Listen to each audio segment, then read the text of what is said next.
Hello and welcome.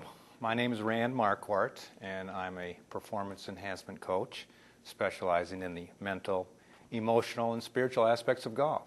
A game of golf that I've really enjoyed since I was 9 years of age, and I got a little off track at times.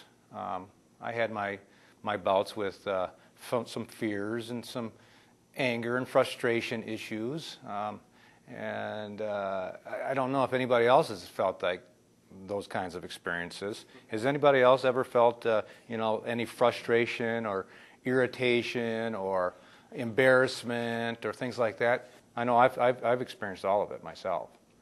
And the first tee jitters.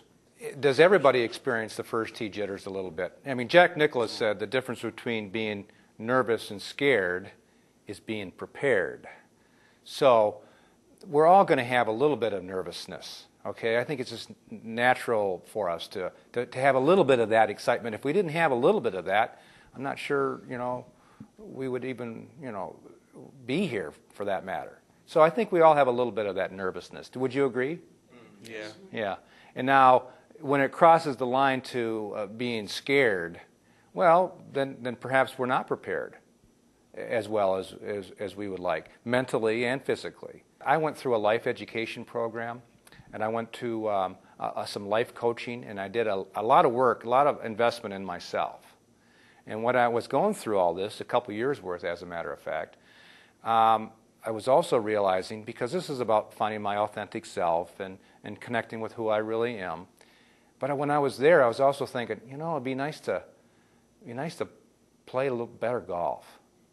I mean, So how profound, I said, well, why not apply these principles that I learned going out to California, going to Oregon, and apply these principles to golf. So one of the coaches said to me, he goes, well, I said, I'm kind of here to work on myself and my spirituality and who I am and all that. But I also, boy, it'd be nice to play better golf. How do I do that? So he said to me, he goes, well, can you be with it? Can I be with it? Can you be with whatever you're experiencing?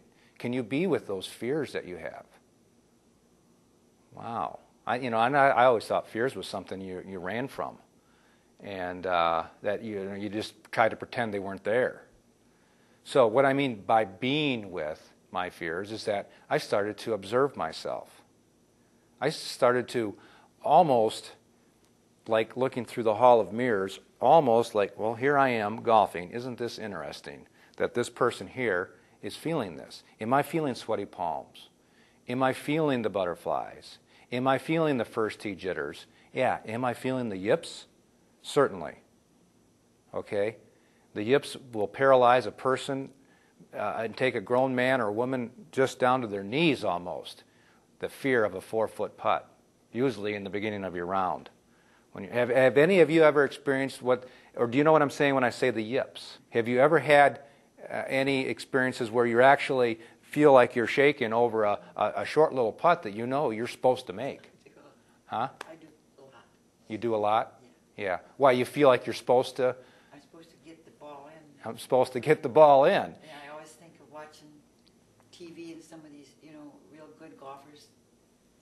Sometimes, they can miss about that kind of a putt, and then they lose the tournament, right on TV. Well, yes, they do that, and they go through their growing pains and experiences.